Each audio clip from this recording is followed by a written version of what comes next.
Good morning, students. How are you all? I hope all of you are doing well. A hearty welcome to today's English class. In the last class, we started the sixth lesson, My Childhood from the Beehive. It is about Dr. APJ Abdul Kalam. He was the 11th President of India. He was a great scientist. He was born on October 15, 1931 in the island town of Rameswaram in Tamil Nadu. He had a very healthy and secure childhood. Though his father was poor and not much educated, he looked after the children well. They did not like anything materially or emotionally.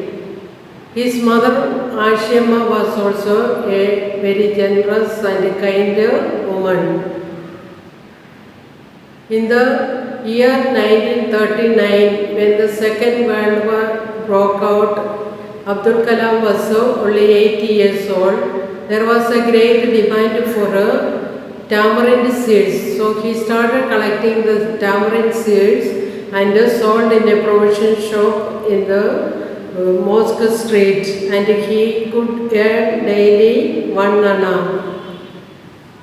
Later on, his cousin Samsuddin was distributing the newspapers, and as a result of the emergency that was declared, the Rameswaram train halt was stopped, and he had to throw the newspaper bundles from the train to the station, and Abdul Kalam was given the job of distributing the newspapers in Rameswaram, and he started earning his first wages. So far we have completed in the last class. Students, please take page number 69, second paragraph. That is the fourth paragraph. Every child is born with some inherited characteristics into a specific socio-economic and emotional environment and trained in certain ways by figures of authority. So every child is born with some inherited means obtained from ancestors or from the parents and ancestors, certain characteristics, that is certain qualities or features that we receive from our parents or grandparents, and also the particular socio-economic and emotional environment to which we are born, it will have influence on our character.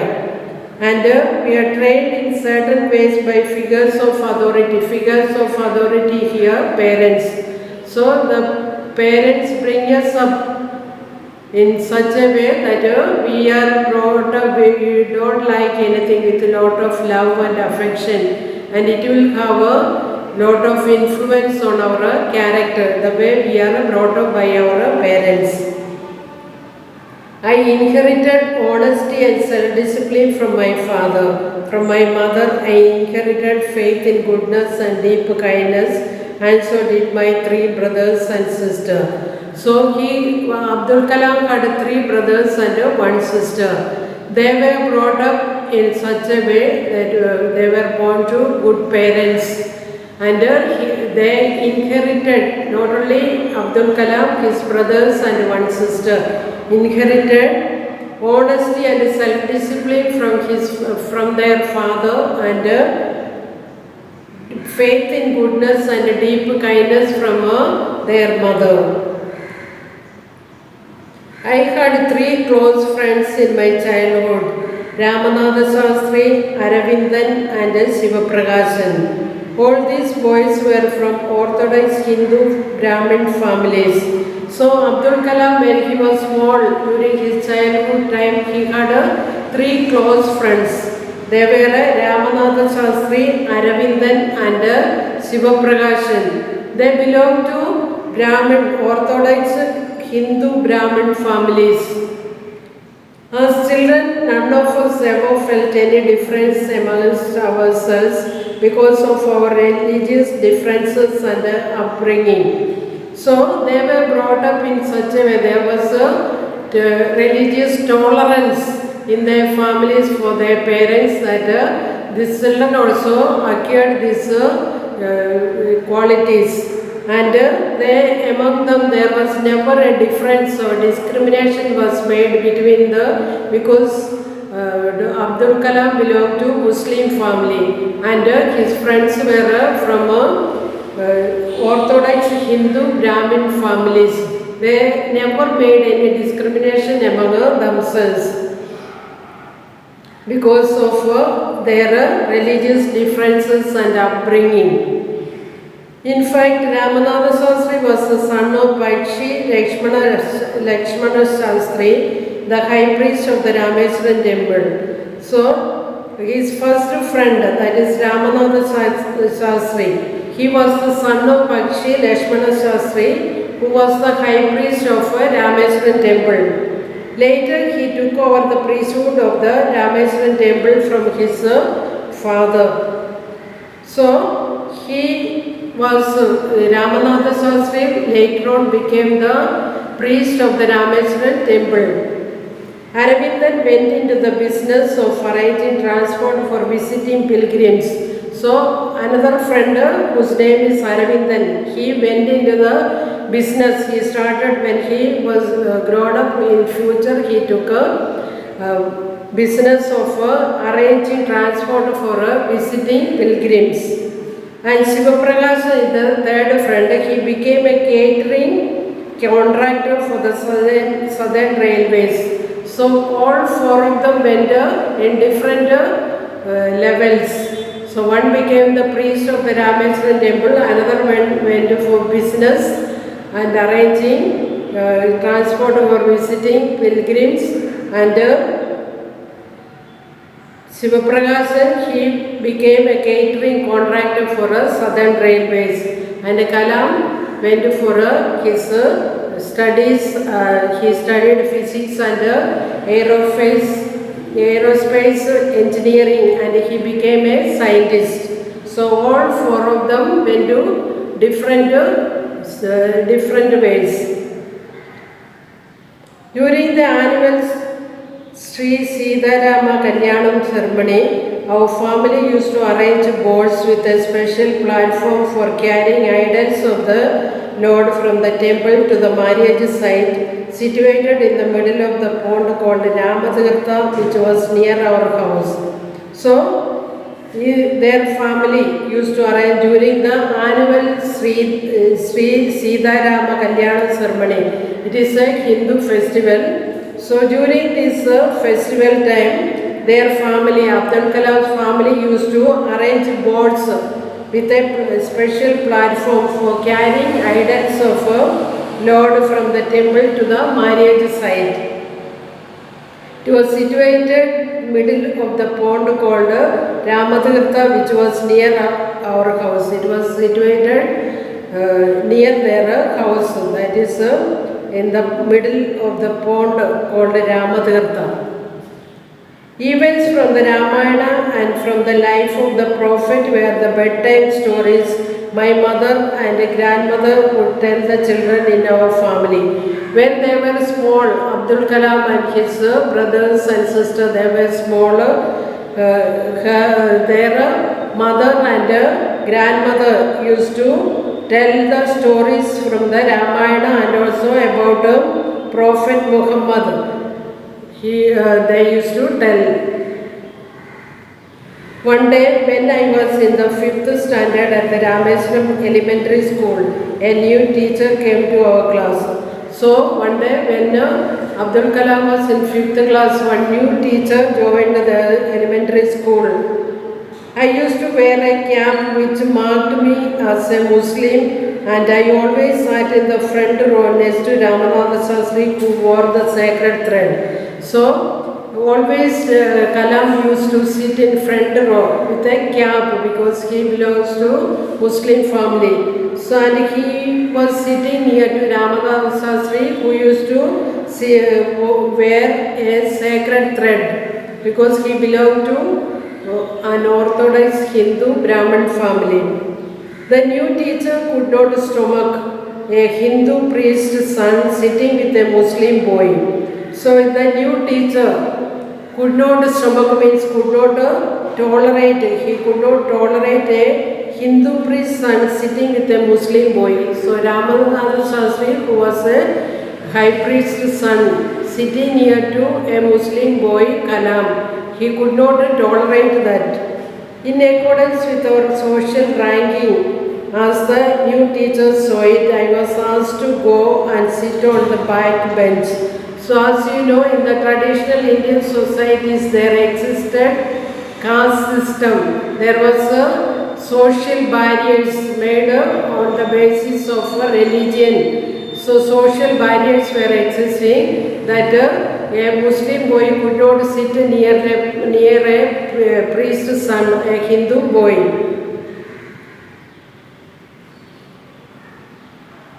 I was asked to go and sit on the back bench. This new teacher, he was very particular about the different ranking in the society, and he could not tolerate that he was sitting near to a Hindu priest's son, and Kalam was asked to go and sit in the last row of the classroom, back bench.